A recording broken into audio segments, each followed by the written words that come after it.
where if I did lose any of these labels, if I was no longer a mother, if I was no longer a wife or a sister, that I still would know who I am and I would still have a purpose.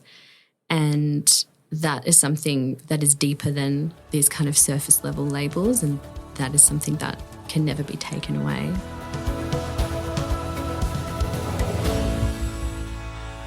There is rarely a life untouched by hardship or challenge. On this podcast, we invite our guests to share their very personal stories. We harness the wisdom and resilience of our guests, which has shaped who they are today.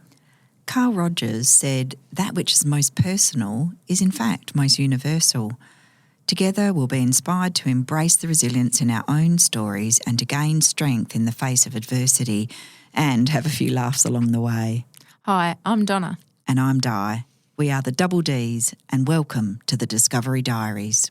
We acknowledge the Whadjuk people of the Noongar Nation as the traditional custodians of the land on which we are recording this podcast. We pay our respects to the elders past and present and acknowledge their spiritual connection to family and storytelling. Both Donna and Di were born here on these lands. We are grateful to draw on the culture of telling and sharing stories, and we hope that you will draw inspiration from the stories that are shared here. This episode with Sarah includes a discussion about losing a newborn baby. This is an incredibly important topic, but if you feel it's too much for you to listen to at this time, please come back when you're feeling ready or maybe have some support in place for you. Today's conversation is with Sarah Saolele. Sarah lives in Perth with her family, juggling the many hats of being a working mum. She is wife to Marvin, mum to their 5-year-old daughter Willow and their second daughter Emmy, who tragically died on the day she was born in August 2022.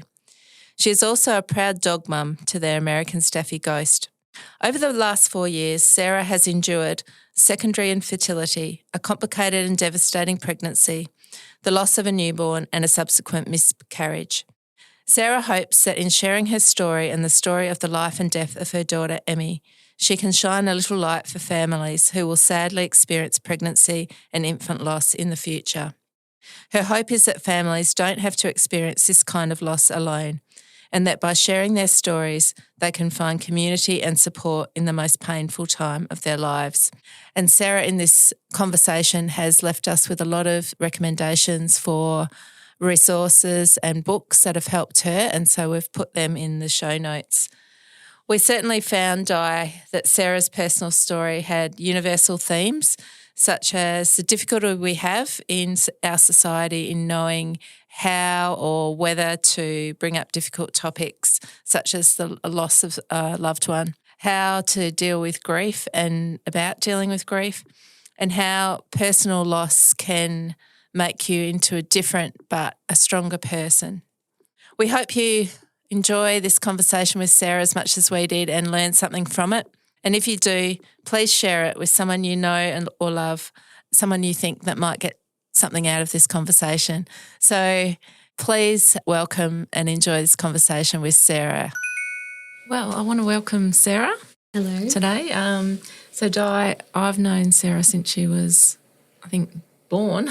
Oh, wow. Yes, a long time ago. A long time ago. And when we started up our podcast, Sarah just kept coming into my mind, and I thought, well, she's got a very sort of special story to share, a difficult one, but she has been sharing it quite a lot on social media. So I asked her if she would be willing to share the story, because I think her story can help a lot of people. Thank you. Going through something similar. So welcome, Sarah, and thank you so much for coming and for having the courage to share your story. I think I'll just start by saying, tell us what happened with you with your daughter Emmy. Yeah, sure. So I think to give a bit of context, my husband and I in 2017 decided we were ready to be parents and we wanted to have kids.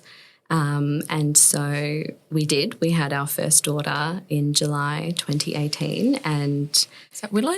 That's Willow, yeah. And, you know, from kind of conception to birth to now, it was such a kind of smooth process, and We didn't really think anything about it. And so, we had Willow and was very happy. I think I loved being a mother.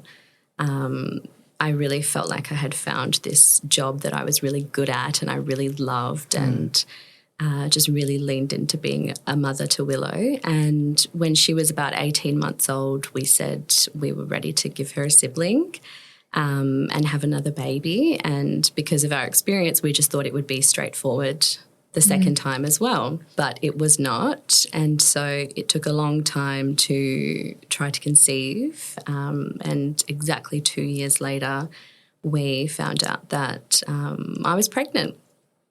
And we were so excited. We were so overjoyed. I remember feeling like it was the end of a long road and, I'd been through a difficult 2 years trying to conceive and now this was kind of, the reward for the hard road, if you can say that. But later we, learned that it wasn't the end of a long road. It was actually the start of a much more difficult and painful one. So yes, I was pregnant. We were very excited, happy.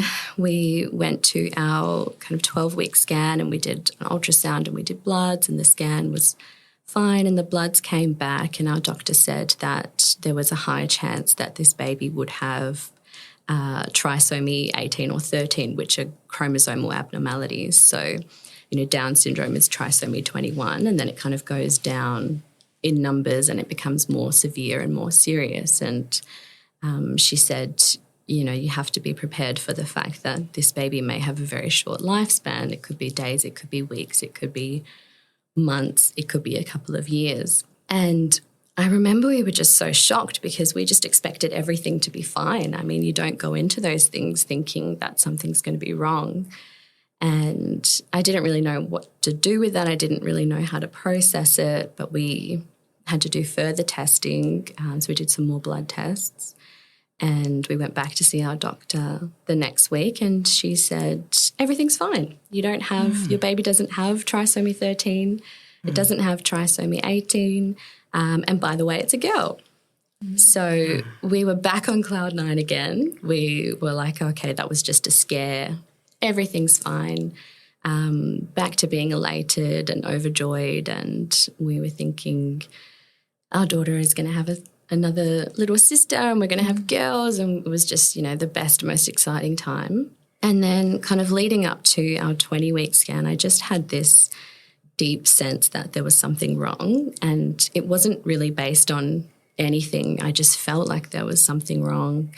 And so, we went to our scan at 20 weeks and the sonographer left the room for a really long time and didn't say anything to us. And we were just thinking, what's going on? And, they can't really say anything to you anyway. And, she came back and she said, we recommend you get further scans at a hospital, at a tertiary hospital, and we recommend you go today. And it was 4 p.m. on a Friday afternoon.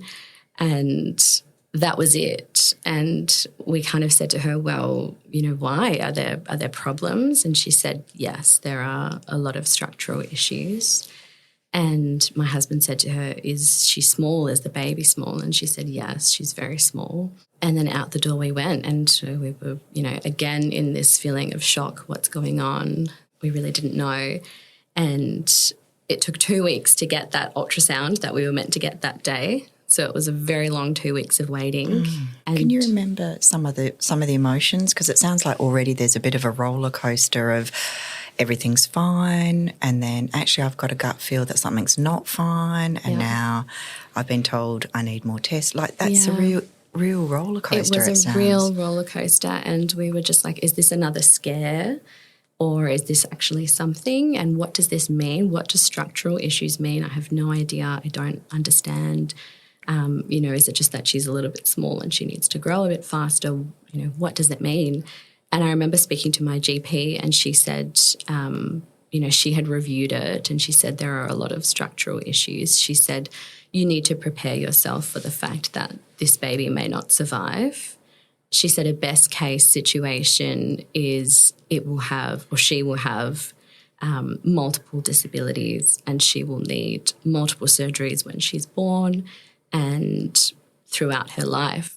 And so that's what I was sitting with. So I remember my GP telling me that you have to be prepared for the fact that this baby may not survive, and a best case situation is that she will have multiple disabilities and need multiple surgeries when she's born and then moving forward throughout her life. And a worst case situation is that she won't survive. And so that's what I was dealing with. That was my best case and my worst case. And I remember thinking, okay, I can deal with a disability. I can deal with surgeries. We can face that. It's a lifelong commitment, but I'm ready to commit to that. That's my best case. And I remember just thinking and praying, I can deal with that as long as she lives. I can deal with whatever comes our way as long as she lives. And so, that was kind of what I was hoping for, which sounds crazy, but that was the best scenario of me being able to keep my daughter and to, continue to be her mother throughout her life, even though that's what it was going to look like. I was kind of thinking that I was ready for that. Just hoping as long as she lives. I remember saying that over and over again. And so 2 weeks later, it was the night before our ultrasound where we would essentially find out, her fate. And I remember saying to my husband, I said, I think we should name her. I think we should give her a name now, because whatever happens, she's our daughter.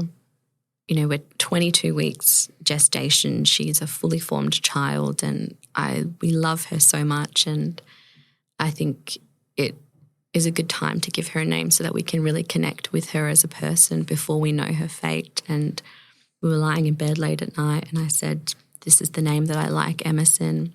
And I like that it can be shortened to Emmy. And I remember him saying, it's a really nice name, but let's not waste it. And that really hurt me. And later he said it's something that he deeply regrets saying, and even feeling that, it was a waste to give her this name that we loved, because she is very much our daughter. And he quickly said, no, I think that's the perfect name for her. So we named her Emmy the night before. And so the next day, we go into the hospital and we go in and we have the ultrasound, and we're terrified. And within a minute or two, the doctor says to us, she said, oh no, there's no way this baby can survive. And I just remember feeling, total shock, but absolute devastation. And I couldn't believe it, because I could see her. She was right there. She was fully formed. She was sucking her thumb, I remember, and there was such a disconnect between what I could see and what I could feel and what this doctor was telling me. And it was just absolutely devastating to hear those words come out of her mouth. And I remember saying, well, what now? And she said, well, that's up to you.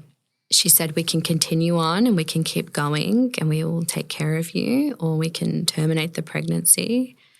And I remember instantly saying, I'm not doing that. I want to keep going. I didn't even look at my husband, which I probably should have, but I said, no, I want to keep going. And I remember my doctor, who was amazing, she said, well, that's your choice. And she said, it's our job to take care of you and your baby, and that's what we're going to do.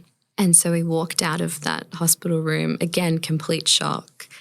How do we process this? We didn't really understand what was happening, and we were expected to kind of go on with our normal lives after that, go back to work and, go back into this kind of normal routine of life with this heaviness hanging over us and this kind of unknown, and we just really didn't know how to kind of live in that time.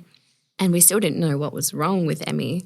But a couple of weeks later, the doctor called me and she said that we got the genetic test back, and she said Emmy has full trisomy 9, which is another chromosomal abnormality. And so, as I said, it goes kind of down from 21 to 1, and it's more severe as it goes down. And she said, there are a few different variations of this abnormality, but she has the worst one. She has a complete copy of the chromosome. So that means it affects every single cell in her body, whereas sometimes it can just be some cells and, babies can, live till they're kind of in their teen years with that. But no, this was the worst one, and it was every single cell.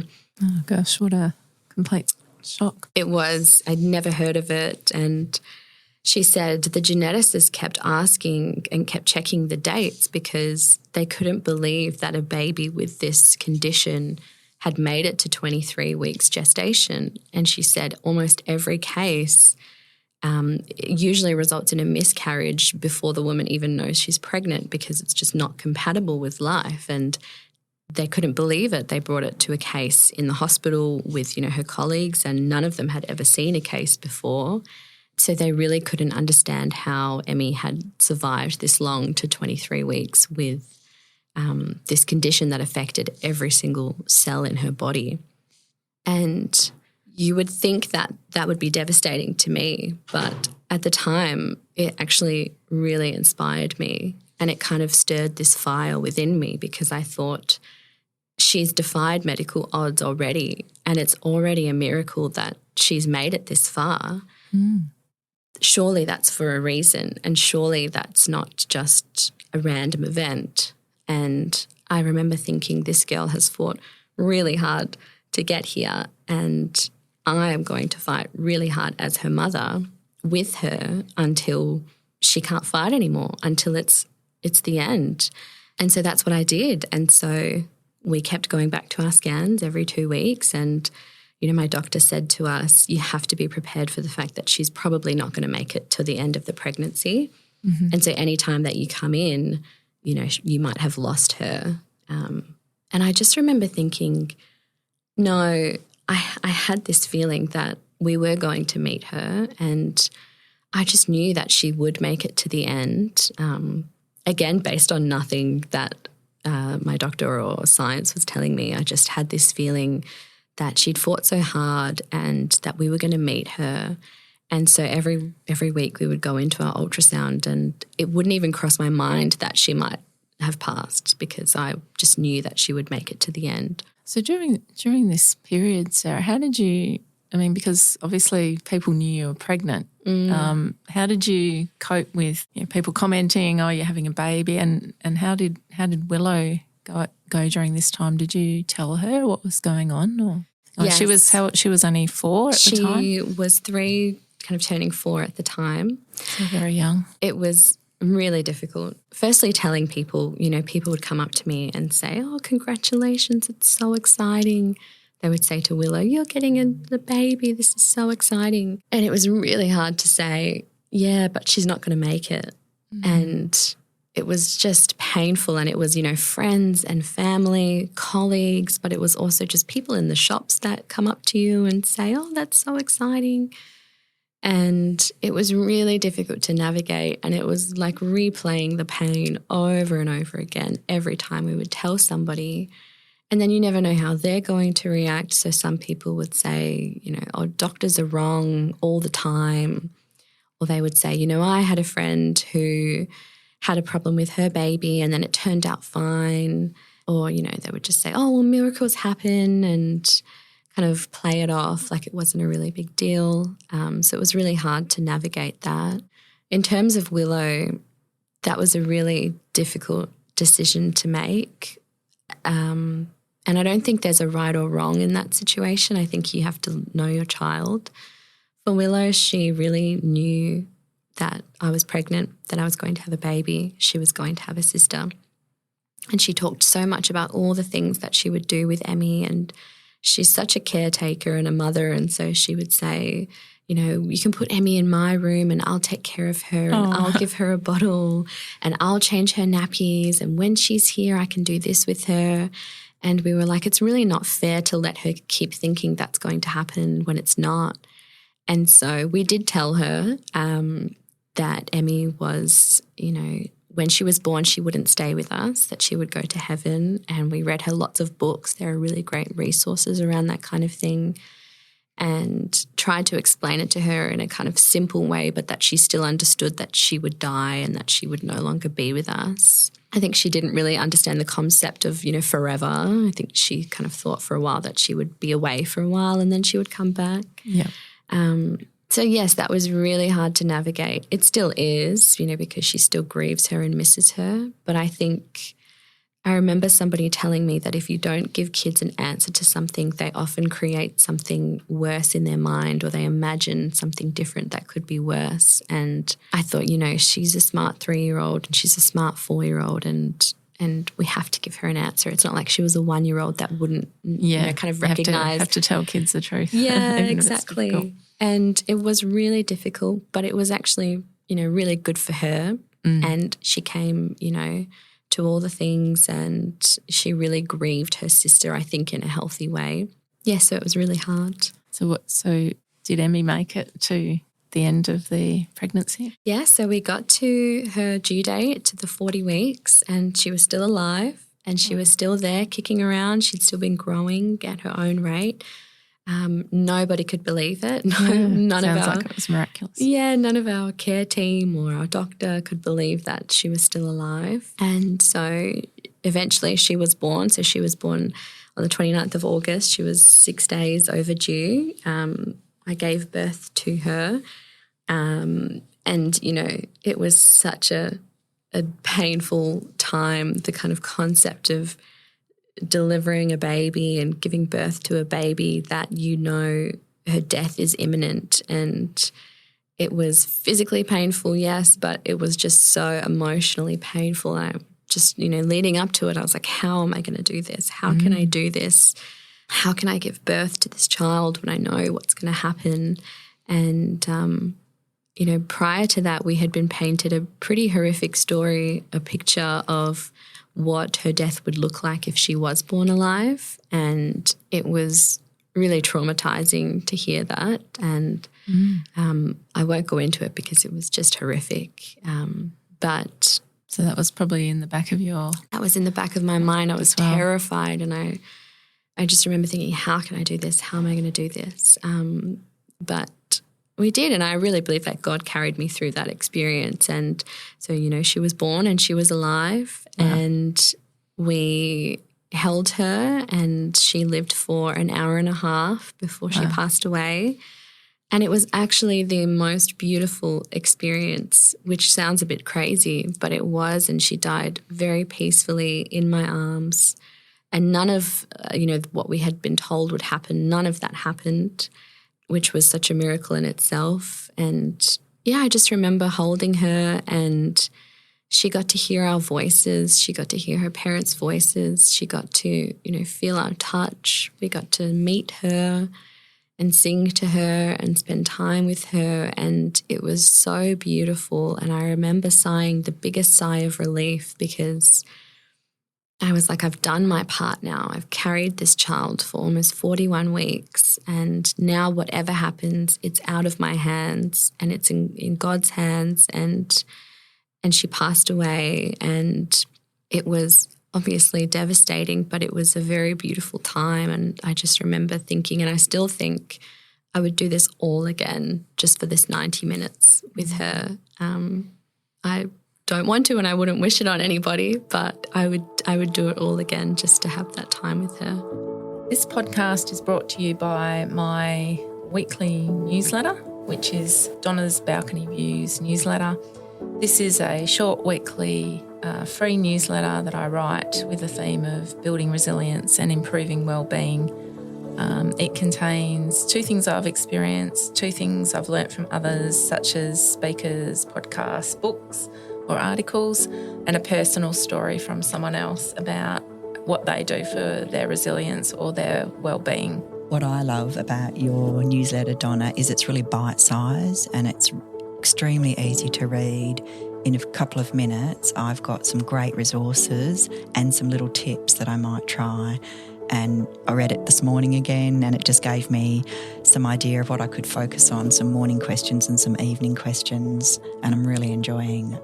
If you would like to sign up for my weekly newsletter, my free weekly newsletter, go to my personal website, which is www.donnasbalconyviews.com.au, or on Instagram at Donna's Balcony Views. Sarah, I know that from the friends of mine who've lost children, and I guess remarkably there've been quite a few, and it's what I've witnessed as they have lost children, that often people really don't know what to say. And often people can, like, for not knowing what to say, actually avoid you. Yeah. And when I've gone alongside some of my friends who've lost children at various ages, some just weeks old, some who've taken their own life, some have been involved in terrible accidents, there's been a whole variety of reasons. When I've come alongside them, they've said, you're the first person to visit me. Yeah. Or people don't know what to say, so I see them avoiding me in the street, literally. And I wondered, what's your experience been? And maybe what would you like to say to us to help us to come toward you? Yeah, I think, yes, that was definitely my experience as well. There was so much, I guess, awkwardness around it, especially when I was pregnant and I had to tell people that my baby wasn't going to survive, and they were so excited to talk about my baby, and then telling them that, it was so awkward, and then they really didn't know what to do. And yeah, I guess I would be pregnant, and my own family and my own friends would avoid the topic, and they would say, how's work going, and how's Willow going, and how was this friend, and what happened with that? And they wouldn't ask me anything about my pregnancy or how my last appointment was or how I'm feeling or anything like that. And I think there's a really big disconnect between people's intentions and how it comes across. And I think as a society, we are not good at dealing with heaviness or sadness or grief or death. We really don't know what to do with it. And so often, at least in my experience, what we do is we just don't say anything and pretend that it's not there. Yeah. And I understand from a person's perspective why they're doing that, because they don't know what to say. They're scared that they're going to make you more upset or that, maybe you were having a good day and if they bring it up, that it brings you down. But the reality is when someone is going through something like that, it's always on their mind. Yes. You already feel so sad. You cannot feel worse if someone asks you how you're feeling. And I think despite their intentions, it made me feel that it wasn't important and that Emmy's life was not important because it wasn't worth talking about. And I definitely experienced that, after I had lost her, and people would act like it didn't happen. And I remember saying to my mum, actually, I said to her, could you imagine if your husband, my dad, died and you went to catch up with all of your friends or your couple friends, and all they talked to you about was work and your kids and didn't ask you anything about him? It would make you feel that he didn't exist or that his existence wasn't important or that they didn't miss him. And it was a real light bulb moment for her, I think, because, there is this kind of disconnect where you may think you're helping someone by not bringing it up, but they think that you don't care and they think that their person that they loved is not important enough for you to talk about. Yeah. So, and I really resonate with that, that thinking we might make it worse, and you can't possibly make it worse. But I'm also curious about whether you can actually not make it better, but actually you can, by facing into maybe remembering someone's name or I've got the example of a friend who, I was very close to her son as well, and I knew him really well, and now my sons are the same age that he would be. And I've started to try and just not be afraid to talk about my own children at that same stage for fear of, hurting her. Yeah, right. Yeah. But also to really just tell my friend how much I miss her son. Yeah, that's really beautiful. And wondering if, just wondering how much she must be missing him too, just to make it alive. Yeah. And I just wondered, is there anything that you could just say that really works for you when someone wants to ask you about Emmy? Yeah, I think, and for anyone who is kind of knows someone going through a similar situation, or I guess if they've lost anyone, I think a simple thing is saying, I wish they were here.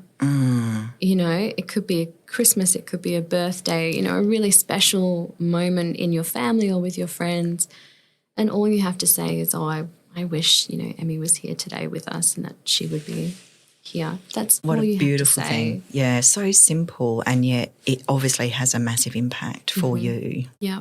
Yeah, and I think just, you know, remembering certain days like their birthdays or just even saying their name. I think there's a lot of, you know, a big movement in kind of with lost parents and parents that have lost babies of saying their name because it's almost like this taboo thing, especially, you know, if you've lost a baby at any stage, whether it be a miscarriage, whether it be a stillbirth, whether it be, you know, a 5-10-year-old child, a 20-year-old child, there's just taboo about bringing it up. And I think if you just, you know, say that person's name, they become alive again for whoever it is. And yeah, just acknowledging that they were a real person, whether they lived for a minute or whether they lived for 45 years, they were real and they're still very real to the people that loved them. And so just talking about them as if they were a normal person is really helpful, and it means so much to the person that you're talking to. Yeah, thank you. That's such what feels like such a simple thing we can do, and yet we also acknowledge that it's still hard to do. Yeah. And I think often people are too scared to start the conversation because then they don't know how to keep it going or you know. And I'm also aware, sorry to interrupt you, but there's also that thing about actually it puts the onus on you to kind of bring it up, or, you know, it puts more pressure on you, and it's like you're the one that's suffering. Yes. And now we want to, you know, unwittingly make it more difficult for you. I know I've had so many situations where people have come up to me, you know, just after Emmy died and been like, how are you going? And I've had to say, I'm really sad. And they would go, oh, why are you sad? And I would have to say, I'm grieving my daughter that just died, as you know. And they don't know what to do with it. And they're like, oh, yes. And, you know, I think we have this innate nature to try and cheer people up and make people happy, because it makes us uncomfortable to see them sad. We don't want to see them sad. But actually that's not what a person needs when they're grieving, or if they're going through any difficult time. They don't need you to pull them out of it. They need you to just sit with them in it. And so I think I had so many people try to cheer me up or say, at least, you know, you've got Willow and at least you've got this, and, you know, just be positive. And I think there is a time for that, but not when you are in the depths of grief, or not when you are in the middle of going through something difficult. It's not the time to try to cheer someone up. It's the time to sit with them in their pain. And it's often all much the more emotions, isn't it? Yeah, and it's much more every emotion. us feeling comfortable to sit with that difficult emotion. That's what it is. You have to sit with that difficult emotion every day, all day. Yeah. And actually, how do we, as people who come alongside you, get better at sitting with the uncomfortable emotions? It's really about our responsibility rather than putting that onto the person who is going through so much loss. Yeah. Yeah, just on that, I went to my Nana's grave a few weeks ago, and she had my mum and her 3 brothers, but there was also another name there, Maureen. So I asked my mum about it, and so she was pregnant and went to have the baby. My mum was 7, and when Maureen was born, the umbilical cord was around her neck, wrapped around her neck, and back in those days, that was sort of the early 50s. So she didn't make it through.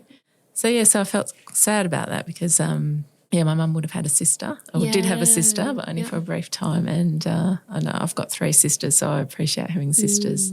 So I felt quite sad about that story. Back in those days, they weren't allowed to hold the baby at all once the baby died, and they were buried in Maureen was buried in an unmarked grave.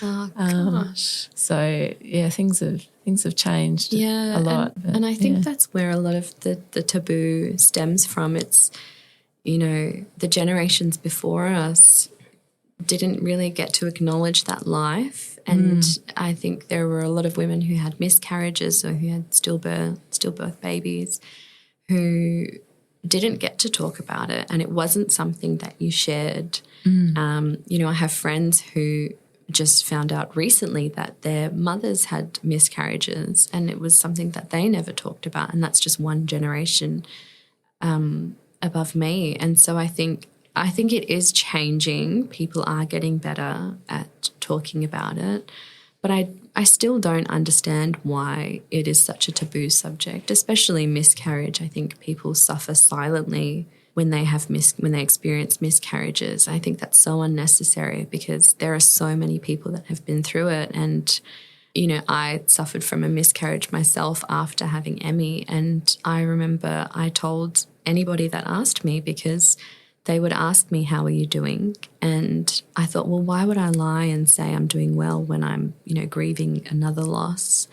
Or they would say to me, when are you going to have more kids, or do you think you'll have more kids? And just a couple of weeks ago, I just had a miscarriage. And so I just remember thinking, why would I hide it when I could be honest with people and at least they can meet me where I'm at? But I think it's just because it's been something that I guess there's shame or, you know, some kind of reason as to why women feel that they can't share it with people. That's why I think it's important. It's great that we're discussing this here today. I was thinking about, you know, throughout history, you read, you might be reading about the royal family, you know, back in the 1500s or something, and that a lot of them had, you know, died in childbirth, et cetera, et cetera. And you don't really think about the story. That's where your very personal story is like a universal theme of all that kind of suffering throughout the centuries and probably not spoken about much. So if we can help in a way today by just sort of bringing these things to light, I think it's great that you've come to share your story, Sarah. This podcast is brought to you by my business, Coming Up for Air. That's Coming Up number 4, Air.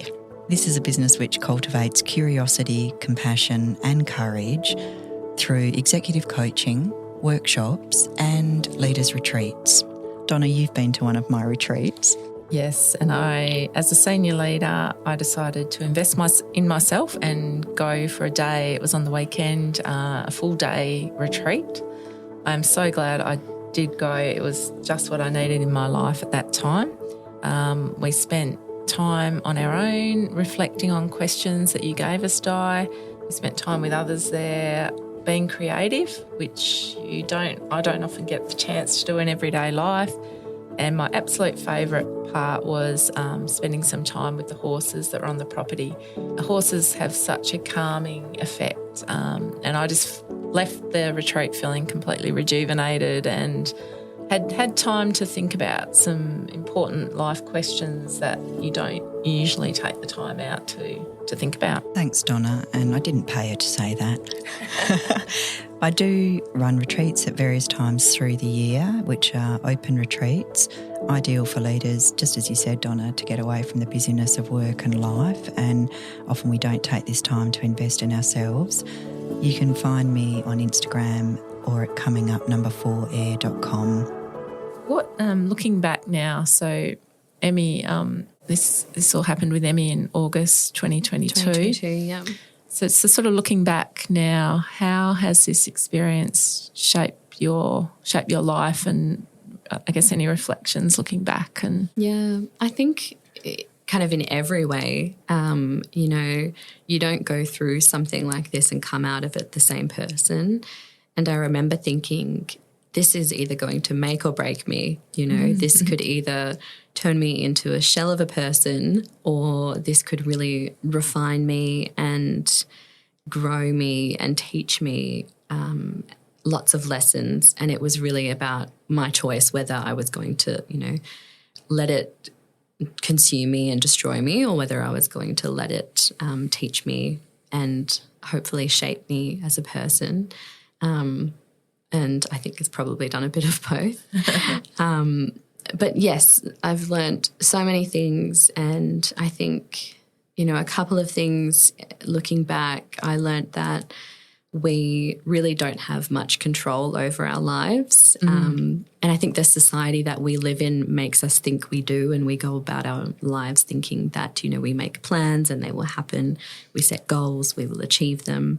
But this really taught me that a lot of life is outside of my control. Yeah. And I think, it's a hard pill to swallow, but in some situations, and at least for me, it was quite liberating, because if something happens to you and you didn't cause it and it's outside of your control, well, then it's not your fault and you can't blame yourself. Yeah. And, you know, for me, in my situation with Emmy, it was such a random event, genetically speaking.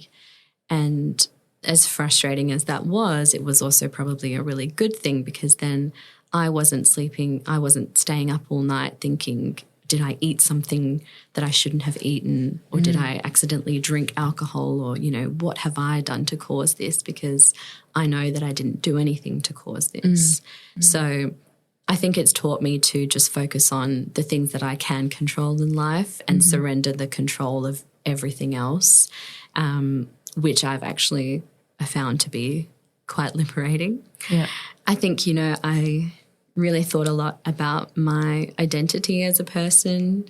I think because I had placed so much of my identity on being a mother, and then to lose a child, even though I was still a mother to Willow, I really felt like I didn't know who I was, and I really questioned my identity and my purpose. Really had these big questions, which I think death does to all of us. I think it makes us ask these questions of, you know, purpose and life and what's the point of it all. And I learned that if I root my identity in these kind of surface level labels of mother, wife, daughter, friend, whatever it may be, you know, they can be taken away from you at any point, which is what I learned. And I really had to do a lot of work into finding out who I was apart from all of those things. And I think that's a different answer for everybody. It's such a personal thing. And I guess what you kind of root your identity in is up to you. For me, it was about being the person that God designed me to be. And it took a lot of work, but I realized that I came to a point where if I did lose any of these labels, if I was no longer a mother, if I was no longer a wife or a sister, that I still would know who I am and I would still have a purpose. And that is something that is deeper than these kind of surface level labels, and that is something that can never be taken away. And that I would be eventually okay if I did lose all of those things. So, yeah, lots of things. I think I also learned a lot about grief, and that it is a wild ride. It is, you know, it's not linear, and it is unique and different for all of us. I compare my grief to my husband's. It's completely different. We've had completely different experiences. And at first I kind of felt like he didn't care because he wasn't kind of grieving in the same way that I was. But I later learned that it's just different. Yeah. His brain works differently to mine. His life every day looks differently to mine. He doesn't have the conversations that I have. And so, yeah, it's not that I love Emmy more than he did or I feel worse than he did. It's just that we are different people and we have had different experiences, even in the same situation, and we do deal with it differently, and that's okay. It doesn't mean that someone's doing it right or someone's doing it wrong. It's just different. I think something I learned about grief is that it's always going to be there, whether you face it or not, and you can face it head on and deal with it and process, or you can suppress it, but it doesn't really go away. And I learned that, a big thing that I learned is that joy and suffering can coexist and that they don't have to cancel each other out. And what were some examples of that? Yeah, so I think when you're grieving, for me, if I had a good day, I would feel guilty about it. If I laughed and, had fun with my family, I would feel guilty because I was thinking, how can I have a good day when my child just died? I should be really sad. And if I feel happy, does that mean I don't love her or I love her less than I did, or am I forgetting her? And it took a lot of work to realize that no, that's not what that means, and that it's okay to have good days when you're grieving someone. It's okay to laugh and to feel joy when you're in a period of sadness. It doesn't mean that you love them less. It doesn't mean that you're forgetting about them or moving on. It just means that your wounds are slowly healing and that your life out around the grief is growing. And likewise, with joy and grief and sadness, if it's, a special day like Christmas and you feel really sad because you're missing someone that should have been there, that's okay too. I don't believe that we were designed to be happy all the time. I think God gave us a range of emotions to be used and to be felt. And sometimes you appreciate the happiness and the joy more when you've gone through the very difficult times. Yes, definitely. Yeah. So, Sarah, it's been absolutely fantastic having you on today and sharing your story. And there's a lot of universal themes that have come through that I think can really help everyone listening to the podcast today. And is there any sort of last thoughts you'd like to say about Emmy, about your experience, about anything else you'd like the audience to understand today before we close off? Gosh, probably a lot of things that I can't share all today. I would just say if there was anyone that was, I guess, facing a similar experience or a similar decision to what we had to make, I would just say I would like to acknowledge that it's a really complicated and complex situation to be in. And I am not here to tell someone what's right or wrong for them to do. I'm not here to make anyone feel guilty if they have made a different decision to us or if they are going to make a different decision to us. I just want to acknowledge that it's really complex and it's really difficult. And, as a mother, I was the one that was going to have to live with the consequences of that decision. But I guess I would say what would drive your decision-making. So for me, what drove my decision-making was, would I be proud of myself after all of this has happened if I make this decision? Am I going to feel regret about this at the end? Am I going to feel guilty about that? Because if you're in a position like me where it was a lose-lose situation, there was no, good outcome, I learnt that I'm the one that has to live with the consequences of this decision. And so I'm going to do something that I'm going to be proud of. I'm going to do something that I don't regret and something that I can live with myself for the rest of my life. And, almost 2 years later, I look at that situation and I look at Emmy and all the choices that I made, and I do feel proud of myself and I don't regret a thing. And I am grateful that, God carried me through that. But I do feel proud of myself.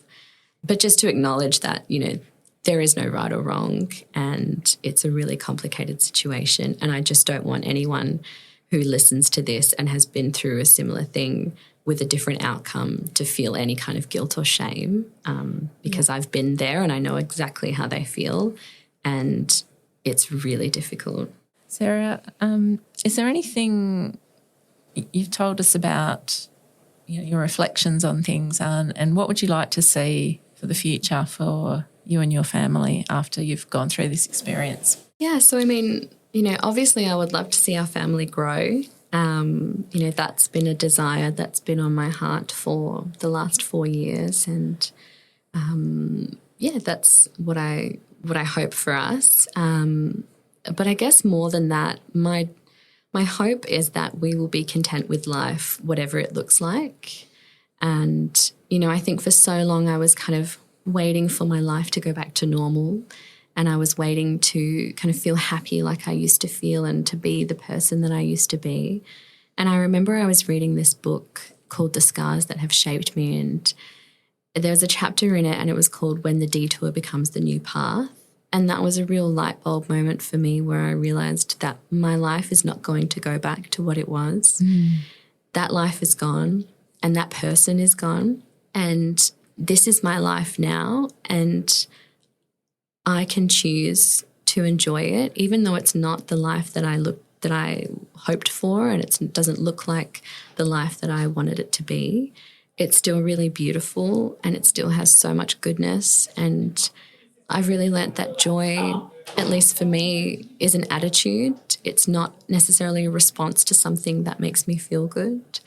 And so in a life that may be difficult, you can still experience joy.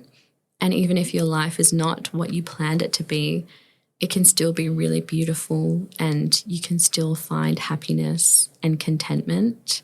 And I think that's a message that I would, if there's one thing that I would like to get across is that, if your life looks different to what you thought it would be, and if you've experienced things that you never thought you would experience, that it can still be really good and there are still really good things and you can still find happiness and joy and contentment. And it doesn't mean that the sadness is not there. And so that's my hope for me and for my family, because I never want to go through life thinking if this happens, I'll be happy, or when X happens, I will have the perfect life. Because firstly, that may never happen and you may live your life waiting for something to happen that's not going to happen. But secondly, it may happen and you still may be really unhappy. And, I could have more children and be really depressed. And so I never want to go through life waiting for something to make me happy.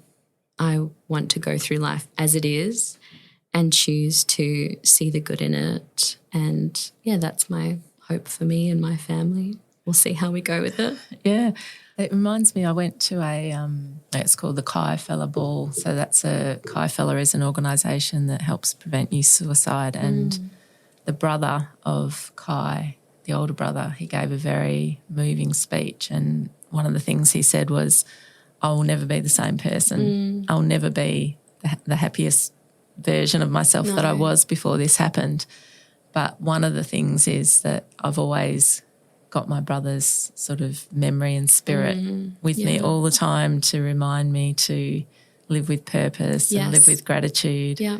And I know you've mentioned the gratitude that you were able to have those 90 minutes with Emmy, and I think that's definitely something that comes out of these type of very difficult life experiences. Yeah, it's like, something that I wouldn't wish on anyone or hope to happen, but I'm still really grateful that I went through it. And if I had to choose for it to not happen or happen, I would choose for it to happen because of all the good things that have come from such a devastating situation. There's still so many good and beautiful things that can come out of it. Absolutely. I know you, before we started recording, you said one of the things was you like talking about Emmy, and even though she had a short life, it was a very important life. And part of you making the decision to come on to talk to us today was to kind of like a sort of a legacy for Emmy. And I think through telling your story and all the kind of reflections, looking back and just sharing what you've learnt through the very hard road that you've had to go through, I think will help a lot of people. And I just really want to thank you so much, Sarah, for having the courage to come on today and share your deeply personal story. Thank you. I really appreciate it. Donna, I just realised Sarah's young enough to be our daughter. I know, it's incredible. And would you believe that the last time I saw Sarah, she was about 4 years old, which is the same age that her daughter Willow is now. Oh my God. So it's amazing how things work out. Now I feel really old. Me too.